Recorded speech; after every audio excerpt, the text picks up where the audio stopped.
ಅಧ್ಯಾಯ 2 ಶ್ಲೋಕ 47. ಕರ್ಮಣ್ಯೇವಾಧಿಕಾರಸ್ತೆ ಕರ್ಮಣ್ಯೇವಾಧಿಕಾರಸ್ತೆ ಮಾ ಫಲೇಷು ಕದಾಚನ ಮಾ ಫಲೇಷು ಕದಾಚನ ಮಾ ಕರ್ಮ ಫಲಹೇತುರ್ಭೂಃ ಮಾ ಕರ್ಮ ಫಲಹೇತುರ್ಭೂಃ ಮಾತೆ ಸಂಗೋಸ್ತ್ವ ಕರ್ಮಣಿ ಮಾತೆ ಸಂಗೋಸ್ತ್ವ ಕರ್ಮಣಿ.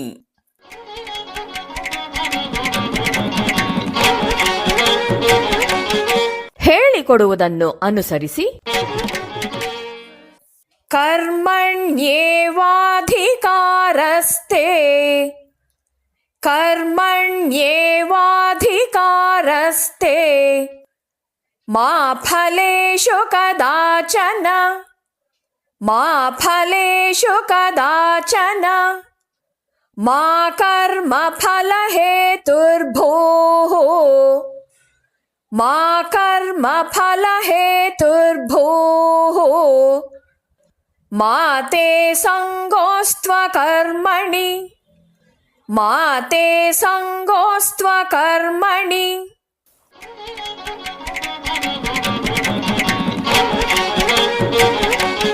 ಪೂರ್ಣ ಶ್ಲೋಕವನ್ನು ಅಭ್ಯಾಸ ಮಾಡೋಣ.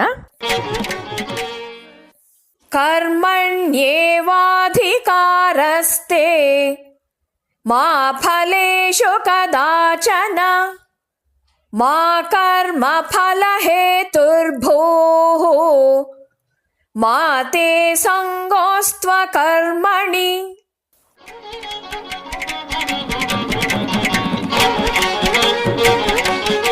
ಶ್ಲೋಕದ ಅರ್ಥವನ್ನು ತಿಳಿಯೋಣ. ಕರ್ಮಣ್ಯೇವಾಧಿಕಾರಸ್ತೆ ತೇ ಅಂದರೆ ನಿನಗೆ, ಕರ್ಮಣಿ ಏವ ಕರ್ಮ ಮಾಡುವುದರಲ್ಲಿ ಮಾತ್ರವೇ ಅಂದರೆ ಕರ್ತವ್ಯಗಳಲ್ಲಿ ಮಾತ್ರವೇ, ಅಧಿಕಾರ ಅಧಿಕಾರವು ಕರ್ಮ ಮಾಡುವುದಕ್ಕೆ ಮಾತ್ರ ನಿನಗೆ ಅಧಿಕಾರ. ಕರ್ಮ ಅಂದರೆ ಬರೇ ಧಾರ್ಮಿಕ ಕರ್ಮಗಳು ಅಂತ ಅಲ್ಲ, ಎಲ್ಲ ಸಾಮಾಜಿಕ ಚಟುವಟಿಕೆಗಳೂ ಸಹ. ಮಾ ಫಲೇಷು ಕದಾಚನ ಕರ್ಮದ ಫಲದಲ್ಲಿ ಅಲ್ಲ, ಕದಾಚನ ಅಂದರೆ ಯಾವುದೇ ಕಾಲದಲ್ಲಿಯೂ, ಎಂದಿಗೂ. ಕರ್ಮ ಮಾಡುವುದಕ್ಕೆ ಮಾತ್ರ ನಿನಗೆ ಅಧಿಕಾರ, ಕರ್ಮದ ಫಲದಲ್ಲಿ ಅಲ್ಲ. ಫಲಾಪೇಕ್ಷೆಯಿಲ್ಲದೆ ಮಾಡುವ ಕರ್ಮದ ಮೂಲಕ ಆಂತರಿಕ ಪರಿಶುದ್ಧತೆಯನ್ನು ಗಳಿಸಿ ಅನಂತರ ಆತ್ಮಜ್ಞಾನವನ್ನು ಪಡೆಯುವುದು ಅಂತ ಗೀತೆಯಲ್ಲಿ ಸ್ಪಷ್ಟವಾಗಿ ಹೇಳುತ್ತೆ. ಕರ್ಮಯೋಗದ ಒಂದು ಶ್ರೇಷ್ಠವಾದ ಭಾವನೆಯನ್ನು ಇಲ್ಲಿ ನೋಡ್ತೇವೆ. ಕರ್ಮ ಮಾಡುವುದಕ್ಕೆ ನಮಗೆ ಅಧಿಕಾರ, ಫಲಕ್ಕೆ ಆಸಕ್ತನಾಗಬೇಡ ಅಂದರೆ ಆ ಫಲಕ್ಕೋಸ್ಕರನೇ ಕರ್ಮ ಮಾಡಬೇಡ ಅಂತ. ನಾವು ಜೀವನದಲ್ಲಿ ಕಷ್ಟಕ್ಕೆ ಸಿಕ್ಕಿಬೀಳೋದು, ದುಃಖ ಅನುಭವಿಸೋದು, ಇವುಗಳಿಗೆಲ್ಲ ಕಾರಣ ಕರ್ಮ ಅಲ್ಲ, ಕರ್ಮ ಫಲಕ್ಕೆ ನಾವು ಆಸಕ್ತರಾಗಿರೋದು. ಯಾವಾಗ ನಾವು ಫಲಕ್ಕೆ ಆಸಕ್ತರಾಗ್ತೇವೋ ಆಗ ಫಲ ಬರದೇ ಇದ್ದರೆ ನಾವು ಮಾಡಿ ಪ್ರಯೋಜನ ಏನು ಅಂತಲೂ ಭಾವಿಸ್ತೇವೆ. ನಮ್ಮ ಡಿಸೈರ್ಸು, ಬಯಕೆಗಳು ಎಷ್ಟು ಅಗಾಧವಾಗಿದೆಯೋ, ಎಷ್ಟು ಆಳವಾಗಿರುತ್ತೋ ಅದರ ಪ್ರಮಾಣಕ್ಕೆ ಅನುಗುಣವಾಗಿ ಅಷ್ಟೇ ಅಗಾಧವಾಗಿ ಆಳವಾಗಿ ಟೆನ್ಷನ್ನೂ ಇರುತ್ತೆ. ನಾವು ಯಾವಾಗಲೂ ಫಲದ ಬಗ್ಗೆನೇ ಅಂದರೆ ರಿಸಲ್ಟ್ ಬಗ್ಗೆನೇ ಯೋಚನೆ ಮಾಡ್ಕೊಂಡು ಕೆಲಸ ಮಾಡ್ತಿದ್ರೆ ನಾವು ಅಂದುಕೊಂಡಿರುವ ಹಾಗೆ ರಿಸಲ್ಟ್ ಬರುತ್ತೋ ಇಲ್ವೋ ಅನ್ನೋ ಟೆನ್ಷನ್ನು. ನಮ್ಮ ಡಿಸೈರ್ದು ಡೆಪ್ತ್ ಎಷ್ಟಿರುತ್ತೋ ಅಷ್ಟೇ ಡೆಪ್ತು ಟೆನ್ಷನ್ನೂ ಇರುತ್ತೆ. ನಾವು ಕಾನ್ಸಂಟ್ರೇಟ್ ಮಾಡಿ ಕೆಲಸ ಮಾಡೋದಕ್ಕೆ ಸಾಧ್ಯವಾಗೋದಿಲ್ಲ.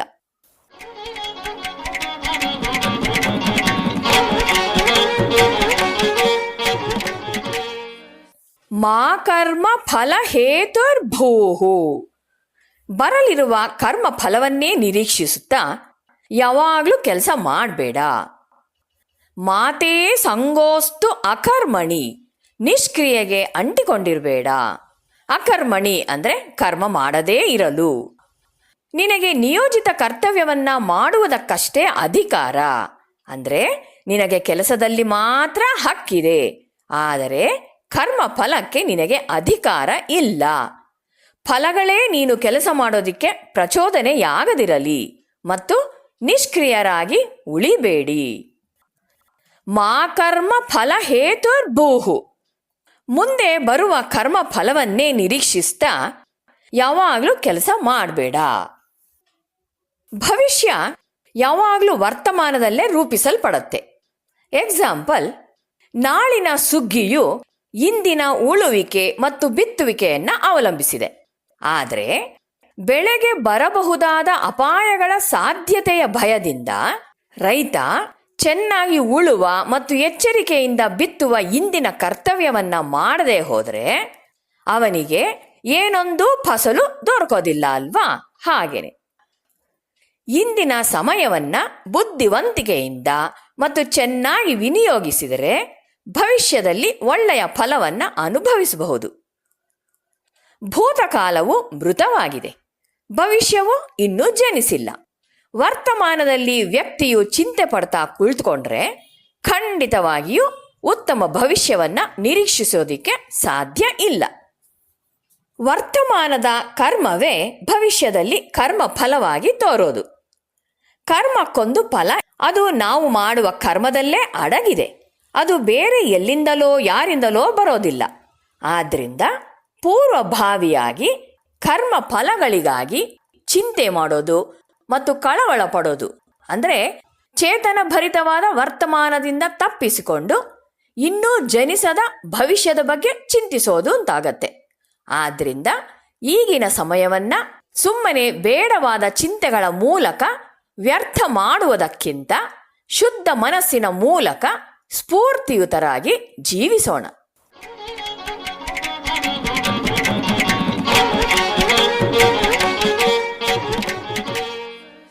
ಪರಮಾತ್ಮ ಅರ್ಜುನನಿಗೆ ಕೊಟ್ಟ ದಿವ್ಯ ಸಂದೇಶ: ಈಗಿಂದೀಗಲೇ ಕಾರ್ಯಶೀಲನಾಗು, ನಿನ್ನ ಕೆಲಸದ ಉದ್ದೇಶವು ಒಳ್ಳೆಯದಿರಲಿ, ಕೆಲಸ ಮಾಡಲು ದಿವ್ಯ ಸ್ಫೂರ್ತಿಯು ತಾನಾಗಿ ನಿನಗೆ ಸಿಗುತ್ತೆ, ಕೆಲಸದಲ್ಲಿ ನಿನ್ನನ್ನು ನೀನು ಮರೆತು ಬಿಡು, ಅಂತಹ ಸ್ಫೂರ್ತಿಯುಕ್ತ ಕೆಲಸವು ಖಂಡಿತವಾಗಿಯೂ ಫಲ ಕೊಡುತ್ತೆ.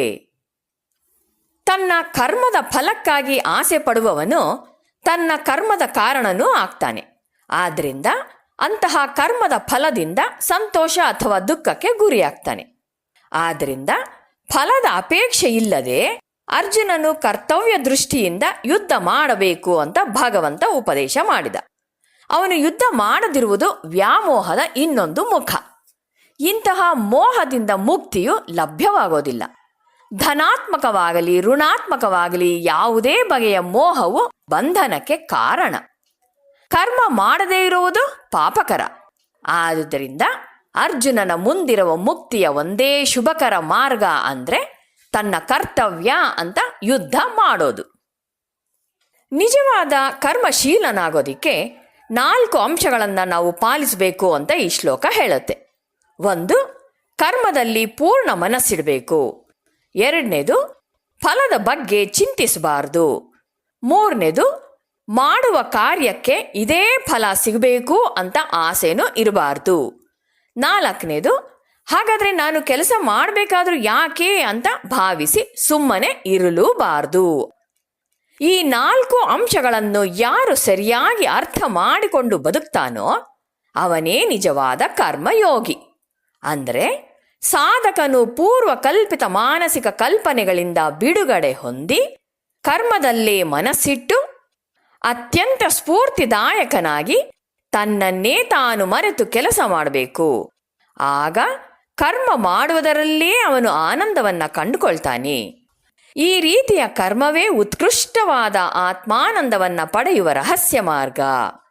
ಹೀಗೆ ಹೊರಗಿನ ದ್ವಂದ್ವ ಆಹ್ವಾನಗಳನ್ನೆಲ್ಲ ಎದುರಿಸೋದಿಕ್ಕೆ ಸನ್ನದ್ಧನಾಗಿ ಪರಮಾತ್ಮನಲ್ಲಿ ಭಕ್ತಿ ಭಾವದಿಂದಿದ್ದು ಸುಲಭವಾಗಿ ಶಾಂತಿಯನ್ನ ಗಳಿಸಬಹುದು. ಆಗ ಮನಸ್ಸು ವಾಸನೆಗಳ ಬಂಧನದಿಂದ ಬಿಡುಗಡೆಯನ್ನ ಹೊಂದಿ ಆತ್ಮ ಸಾಕ್ಷಾತ್ಕಾರವನ್ನ ಗಳಿಸೋದಕ್ಕೆ ಸಿದ್ಧವಾಗಿರುತ್ತೆ. ಫಲಾಪೇಕ್ಷೆಯನ್ನ ಬಿಟ್ಟು ಕೆಲಸ ಮಾಡೋದು ಹೇಗೆ? ಇದಕ್ಕೆ ಉತ್ತರ ಮುಂದಿನ ಶ್ಲೋಕದಲ್ಲಿ.